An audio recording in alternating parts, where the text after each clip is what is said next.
I'm Lydia Dresbach, and I work for Pike County Soil and Water Conservation District. So we're going to shorten that up to Pike SWCD because that's a mouthful. And my job as district technician is I get to work with landowners and people around the community to help with soil health, soil erosion, and water quality.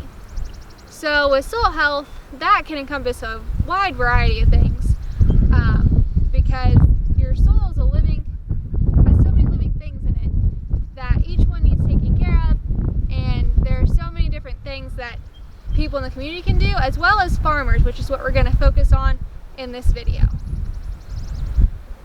Okay, so a high tunnel or a greenhouse is a good way that farmers can extend their growing season when it's just a little bit too cold outside. The frost and things would kill the plants, so they can grow in here where it's warm to extend the growing season all winter or early spring or late fall. So one conservation practice that we've discovered in high tunnels is you can use cardboard, which if you look really closely here, you can see we've got cardboard around the zucchini plants with mulch over top of it. So the cardboard helps to suppress the weeds, which you can see where there's cardboard, there's not a whole lot of plants growing, but where there's not cardboard, there's some smaller weeds starting to come in. So the cardboard is biodegradable, so it'll decompose as the year goes on, but when you're growing your plants and you don't want the weeds to take them over, they help to keep the weeds from popping through the soil. Now the mulch is also beneficial because, as you can see right under the mulch, it's really moist in here, and we haven't watered yet today. So the mulch can help hold water in for the plants, but it also helps regulate the temperature of the soil. So it keeps the soil from getting too hot, too cold, and it also keeps it covered so it doesn't erode away. Okay, so one thing that can help with soil health is chickens. So this is a mobile chicken trailer that the chickens get to run around in the grass eating bugs and different plants, but it moves every few days so that they're not destroying the ground. They get fresh grass, essentially. So the bottom of this trailer has chicken wire in it. That lets their poop fall through so that it can help fertilize the ground where the trailer is as well. So it's good for the plants that way in the soil, giving things for the microbes to eat, but it's also good because it lets the poop fall through and we don't have to scrape that trailer out. We have this netting around. This isn't necessarily just to keep the chickens in, it's more to keep the predators out.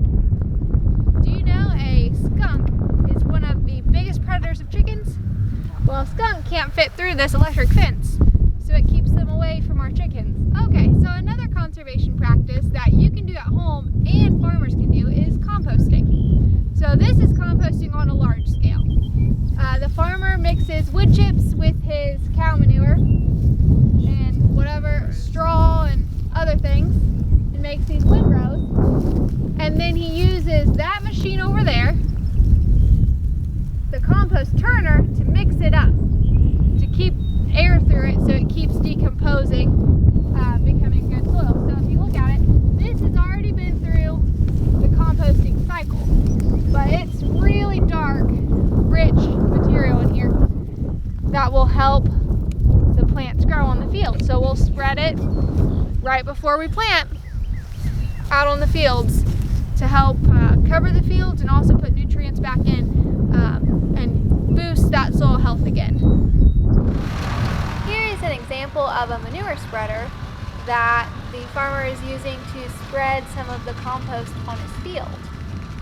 He just takes a skid steer and loads up the windrows into the back of that manure spreader and then drives over the field with it being thrown out the back. Another way that farmers can help promote soil health is through no-till. So this is a no-till planter that is used to plant corn, and the reason it's called no-till is because it does very little soil disturbance when it puts the seed in the ground. So it cuts a small opening for the seed and then drops it in, This is another piece of equipment that farmers can use to help promote soil health on their farms. It's called a no-till drill, and so you can use this to drill in your cover crop seed, or a lot of people use these for soybeans. They also do very little soil disturbance. They do the small opening for the seed, which drops in, and then there's a closing wheel that pushes the dirt back over top of it. Okay, so another way that farmers can work to build soil health is to use cover crops. And so after they harvest their crops in the fall, they can plant a mixture like this one here on the right of different plants, so there's always a living root in the soil. A living root helps hold the soil in place and feed the microbes underneath, as well as provide cover to keep the wind from just carrying the soil away, or the water if there's a heavy rain. The farm over here just left everything after they harvest. They didn't plant anything new, but as you can tell, if left alone, nature wants to cover itself. So you've got all these weeds now in here that they're gonna have to spray before they plant.